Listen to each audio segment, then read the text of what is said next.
ब्रजभूषण शरण सिंह जी ने कह दिया है कि अयोध्या में तब घुसने दूंगा तब वो माफी मांगेंगे उत्तर भारतीयों से। माफी किस लिए मांगेंगे? वो इतना ही कह दे कि अपने बच्चों को तुम रोजी रोटी दो तो पसीना छूट जाएगा ब्रजभूषण जी का। जब हमारे प्रदेश के, उत्तर प्रदेश और बिहार के सांसद, विधायक, पार्षदों ने अपनी जिम्मेदारी भूल करके अपने बच्चों को बेरोजगारी की सड़कों पर ठेल दिया था और जाके बिहार में, महाराष्ट्र में स्ट्रगल कर रहे थे, तो कितनी समस्या बढ़ रही थी, उसका उन्होंने विरोध किया। अपने बच्चों के जीवन को सुरक्षित करने का, अपने प्रदेश के बच्चों के रोजी रोटी को सुरक्षित करने के लिए आपको डांटा, गाली दी, सब कुछ किया। तुम भी अपने बच्चों के सुरक्षित करने के लिए रोजगार कुछ करो। तुम्हारे पास भी तो अवसर है, तुम भी तो विधायक हो, तुम भी तो सांसद हो, तुम भी तो पार्षद हो, उत्तर प्रदेश में भी तो सरकार चलती है। हम उसको नहीं आने देंगे, इसको नहीं आने देंगे। सर, तुम्हारे बस का है, रोक लोगे? सर, सड़क तुम्हारी है, उत्तर प्रदेश तुम्हारा है, जो जिम्मेदारी तुम्हारी है उसे मत निभाओ, जो जिम्मेदारी तुम्हारी है उसे मत निभाओ। किसी का रास्ता रोक लो, किसी को उत्तर प्रदेश में आने नहीं दोगे, किसी राम का दर्शन नहीं करने दोगे, यही सब अनाप शनाप काम करो, इसी से विधायकी तुम्हारी 5 साल चलेगी। देखिए, ब्रजभूषण जी को अगर इतना ही सम्मान उत्तर प्रदेश का करना था तो उत्तर प्रदेश में इंडस्ट्री लगाते, बिहार में इंडस्ट्री लगाते, बिहार उत्तर प्रदेश के बच्चों को रोजगार देते और कोई माई का लाल उनको गाली ना देता।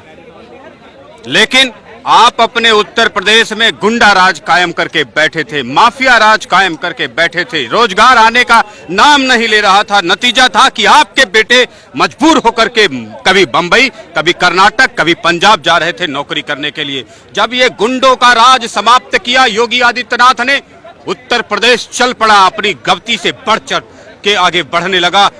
यही तो समझना है। मर्डर करने वाले लोगों में हत्या करके विधायक, पार्षद, सांसद बनने वाले उत्तर प्रदेश के सांसदों, विधायकों, पार्षदों को कहूंगा, अपनी गिरेबान में झांको, अपने कर्मों को देखो।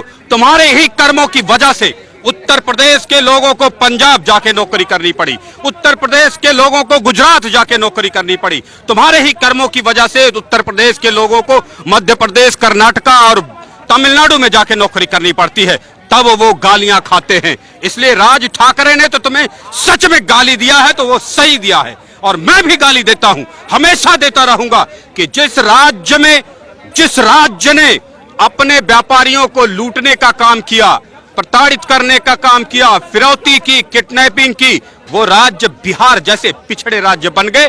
बिहार के बाद उत्तर प्रदेश का दूसरा नंबर था।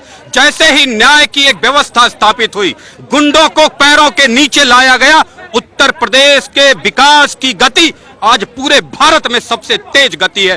तो मैं इन गुंडे टाइप के सांसदों, विधायकों से कहूंगा, अपनी इज्जत अपने हाथ में है। अपने राज्य के नागरिकों की, रोजी रोटी करने वाले की, व्यापारियों की इज्जत करो। एक बच्चा जो नौकरी करता है, कंपनी चलाता है, उसको तुम लोग इतना प्रताड़ित करते हो, ऊपर से लेके नीचे तक उससे रिश्वत लेते लेते उसकी कमर तोड़ देते हो। सर सुनिए, उसको बांटते हो, फ्री का राशन उसको देते हो, जो नौकरी करता है अच्छे से काम भी नहीं करता। लेकिन ब्रजभूषण आरोप लगा रहे हैं कि जो राज ठाकरे हैं वो प्रताड़ित करते थे उत्तर भारतीयों को, जो वहां बच्चे पढ़ने जाते थे, जो वहां पर गरीब वहां पर टैक्सी चलाते थे या रेडी पटरी लगाते थे। क्यों जाना क्यों पड़ा उन बच्चों को, ये नहीं बताते हैं ब्रजभूषण पांडे।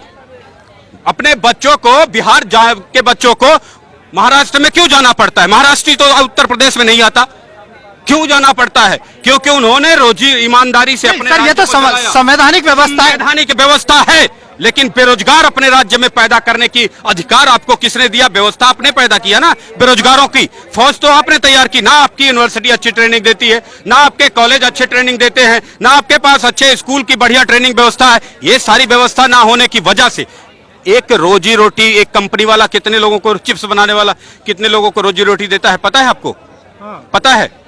चिप्स पहले खुदाई, जो किसान बोता है आलू, उसको रोजी रोटी मिलती है, उसको खोदने वाले को, उसको ढोने वाले को, छील करके तलने वाले को, पैकिंग करने वाले को, पन्नी वाले को, ट्रांसपोर्ट वाले को, होलसेलर को, रिटेलर को, दुकानदार को, तब आपके मुंह में चिप्स जाता है। लेकिन चिप्स भी आप मेड इन गुजरात खा रहे हैं, पोहा भी मेड इन मध्य प्रदेश खा रहे हैं, तो गाली कौन खाएगा?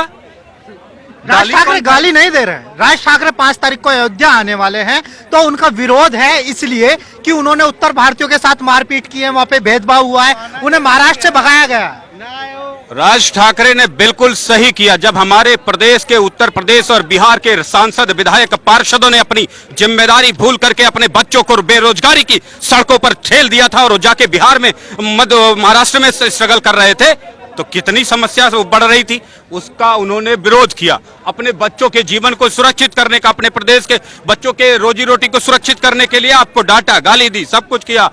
तुम भी अपने बच्चों के सुरक्षित करने के लिए रोजगार कुछ करो। तुम्हारे पास भी तो अवसर है, तुम भी तो विधायक हो, तुम भी तो सांसद हो, तुम भी तो पार्षद हो, उत्तर प्रदेश में भी तो सरकार चलती है।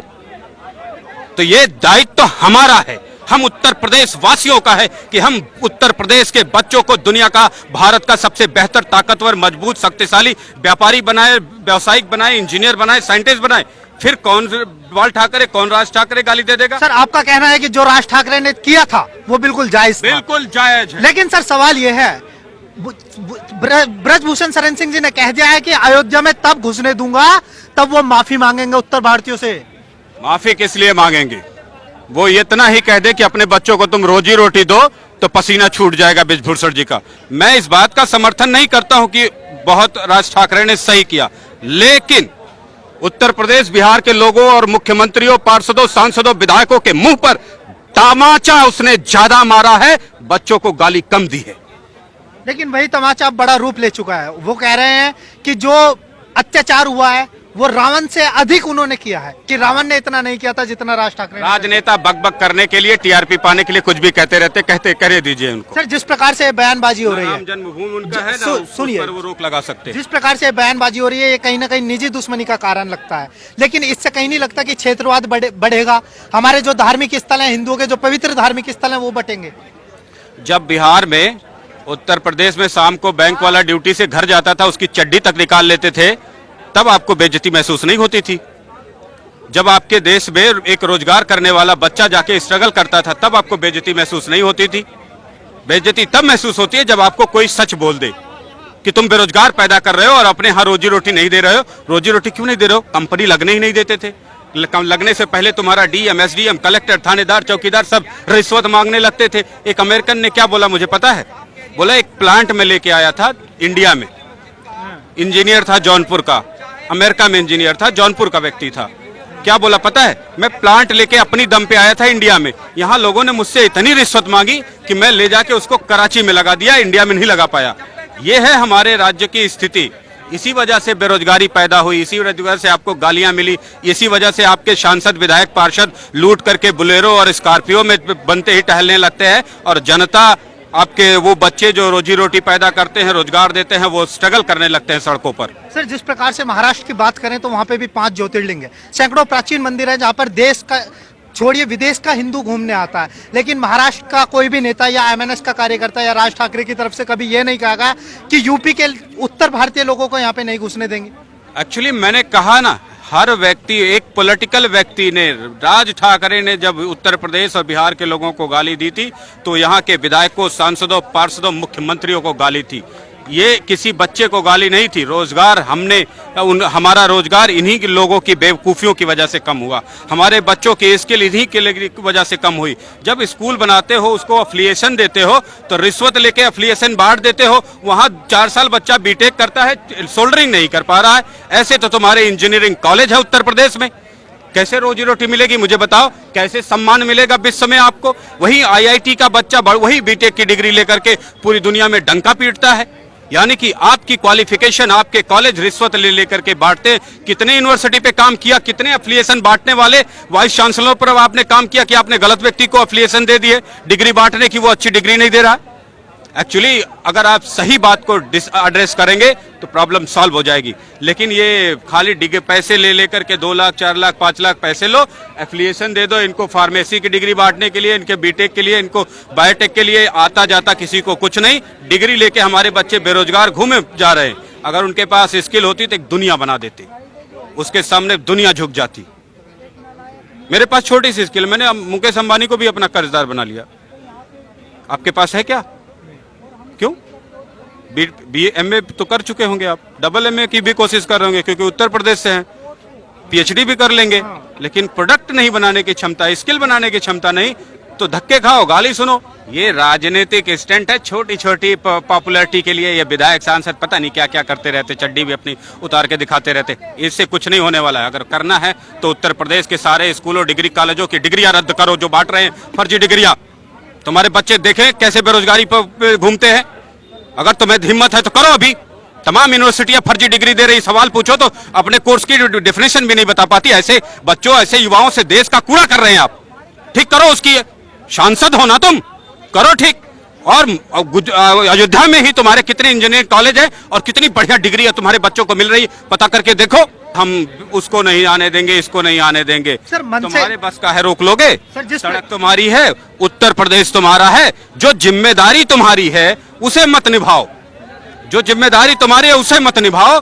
किसी का रास्ता रोक लो, किसी को उत्तर प्रदेश में आने नहीं दोगे, किसी राम का दर्शन नहीं करने दोगे। यही सब अनाप शनाप काम करो, इसी से विधायकी तुम्हारी 5 साल चलेगी।